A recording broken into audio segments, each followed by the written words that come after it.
북한은 이번 전승절에 열병식만 준비한 게 아닙니다. 무기 박람회도 열었다고 하는데 이례적으로 러시아 국방장관까지 여기 참석했습니다.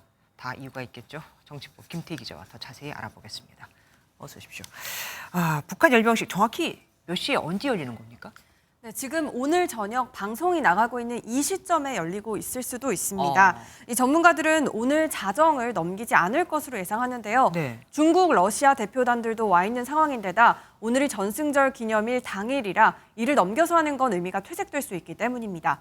이번 열병식에서는 중국, 러시아 대표단이 참석할 가능성이 높은 만큼 북중러 결속을 과시할 것으로 보이는데요. 북한 관영 매체는 중국과 러시아 대표단이 김정은 위원장에게 시진핑 주석과 푸틴 대통령의 친서를 전달했다고 알렸습니다. 그런데 보면은 유독 김정은이 러시아 대표단을 굉장히 극진하게 맞이하더라고요. 네, 맞습니다. 일단 김정은 북한 국무위원장이 집권 이후에 러시아 국방장관을 단독으로 만난 건 처음입니다. 네. 사실 북한은 전승절을 기념해 중국 대표단과 또 러시아 대표단 모두 불렀는데요. 중국의 대표단 방북은 정치 외교적인 사절단에 가깝고 러시아에선 국방장관이 온 거기 때문에 군사 협력에 방점이 찍혀 있는 것으로 관측됩니다. 네. 북한은 쇼이구 러시아 국방장관을 푸틴의 군사 사절로 국빈급 예우를 했는데요.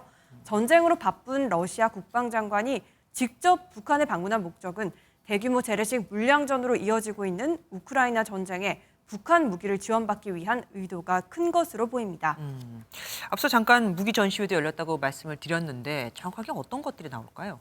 네, 일단 공개된 사진 중에 가장 눈에 띄는 건 신형 드론입니다. 네. 일단 하나는 바로 우리 공군이 고고도 정찰용으로 사용하고 있는 글로벌 호크와 유사하고요. 또 다른 드론은 중고도 무인 공격기인 미국 MQ-9 리퍼와 비슷하게 생겼습니다. 외형상 똑같다는 점은 유사시에 피하 식별을 좀 어렵게 하려는 의도로 한국 공군이 보유한 글로벌 호크와 유사하게 만든 것으로 추정됩니다. 네, 다만 북한이 공개한 신형 무인기는 우리가 가진 것과 외형은 비슷하지만 제 기능을 할진 의문입니다. 특히 고고도 정찰 무인기는 위성을 통해 장거리에서 실시간으로 정보를 북한에 전달해야 하는데 이는 어려울 것으로 보입니다. 북한도 방산 세일즈를 하고 있는 걸까요? 네, 북한 김정은이 마치 1호 세일즈맨을 자처하는 윤석열 대통령을 모방하는 것처럼 보이기도 네. 합니다. 네, 물론 이번 전시회가 북한의 국제 무기 판매의 장으로 볼 수도 있는데요. 다만 북한과 러시아의 거래는 유엔 대북 제재 핵심인 무기 거래 금지 위반입니다. 이에 따라 한미 당국은 북한의 대외 무기 거래 동향을 주시하고 있습니다.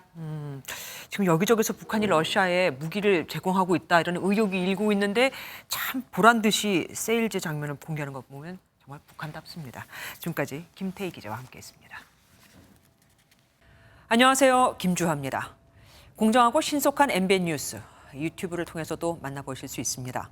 특히 더 많은 뉴스와 라이브를 보고 싶으시다면 오른쪽을 눌러서 구독하시면 됩니다. 어렵지 않죠? 빠르고 정확한 뉴스로 계속 찾아뵙겠습니다. MBN 뉴스를 시청해 주신 여러분 고맙습니다.